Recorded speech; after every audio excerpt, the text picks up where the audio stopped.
Bienvenue dans Slow French and Talks, ou plutôt Slow French and News, car aujourd'hui, nous allons explorer l'actualité française en prenant le temps de parler français doucement et clairement à travers quelques grands sujets récents.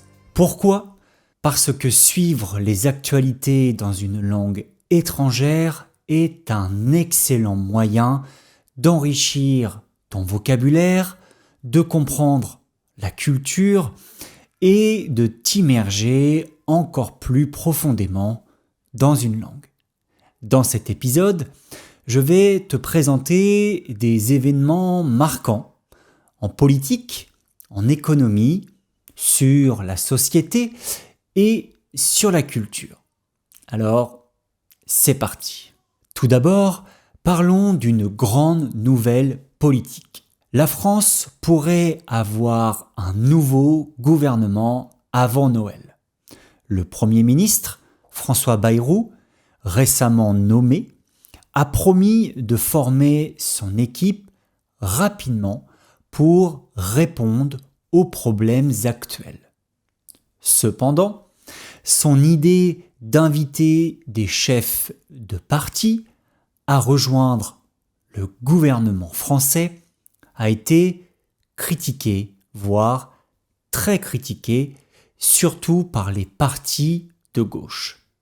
Par exemple, le Parti socialiste a refusé cette proposition et a même dit qu'il exclurait ses membres qui accepterait un poste dans ce nouveau gouvernement. François Bayrou veut aussi parler à nouveau de la réforme des retraites, un sujet difficile qui divise beaucoup les Français. Le but principal de ce nouveau gouvernement sera de trouver des solutions pour améliorer l'économie française et résoudre certains problèmes sociaux tout en essayant de réunir les Français. Passons maintenant à l'économie avec une nouvelle assez inquiétante. La dette publique française a atteint 3 303 milliards d'euros. Cela représente 113,7 du PIB, le produit intérieur brut, c'est-à-dire la richesse totale produite par le pays en une seule année. Mais qu'est-ce que cela veut dire ? La dette publique correspond à l'argent que l'État a emprunté pour combler le manque entre ce qu'il gagne, comme les impôts par exemple, et ce qu'il dépense. Par exemple, les salaires des fonctionnaires, les aides sociales ou les budgets pour les écoles, les hôpitaux et la police. Cette dette a beaucoup augmenté après la crise de 2008, puis à nouveau pendant la crise du Covid-19.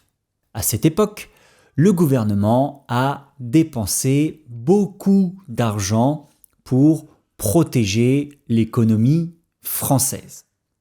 En 2024, l'État a emprunté 285 milliards d'euros et il prévoit d'emprunter encore 300 milliards d'euros en 2025. Mais il y a un autre problème.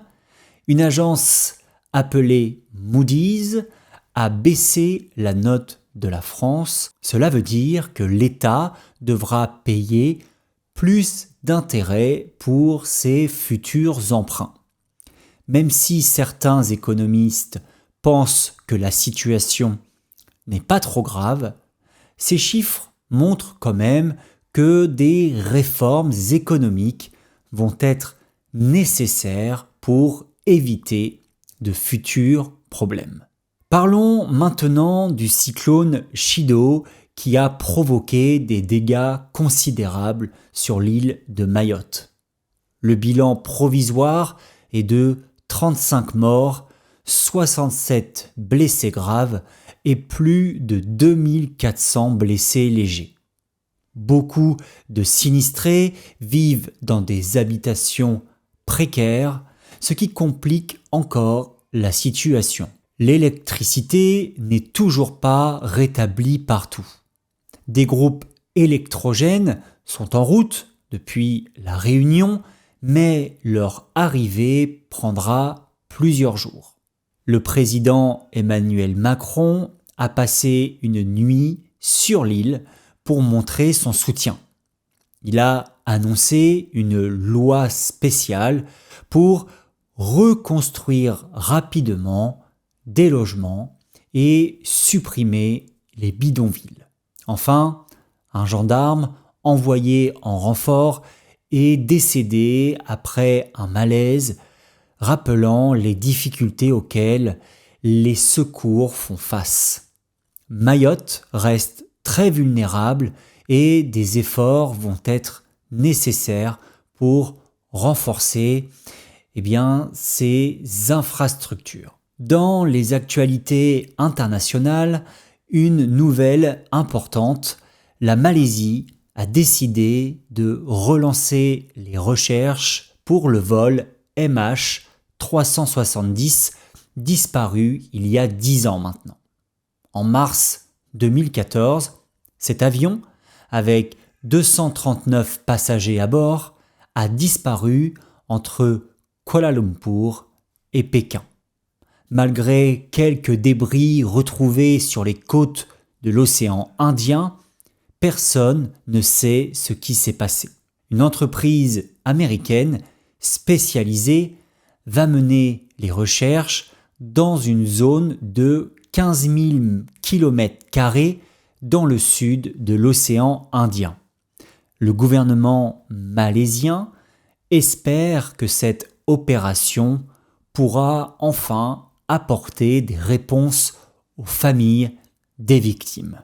Ce drame reste l'un des plus grands mystères de l'histoire de l'aviation et continue de mobiliser des efforts internationaux pour comprendre la vérité. Terminons sur une note culturelle avec une belle suggestion de film, Mufasa, le roi lion, actuellement au cinéma en France. Il s'agit d'un préquel qui explique les origines de personnages bien connus comme la rencontre entre Mufasa et Sarabi ou les tensions avec son frère Scar. Les images sont magnifiques, les chansons restent en tête et l'histoire donne plus de profondeur à cet univers déjà aimé de tous. Ce film plaira autant aux enfants qu'aux adultes et fera revivre la magie du roi lion pour toute une nouvelle génération. Voilà, c'est la fin de ce premier épisode de Slow French and News. Nous avons exploré des actualités variées, de la politique à la culture, en passant par des questions économiques, sociales et internationales. Je vous rappelle que ces actualités sont vraiment une excellente manière de pratiquer votre français tout en découvrant certains événements marquants. Merci de m'avoir écouté jusqu'au bout. Si cet épisode t'a plu, n'hésite pas à le partager et à me le faire savoir dans les commentaires. Je te dis à bientôt pour un nouveau podcast. En attendant, bonne pratique du français. Bye bye.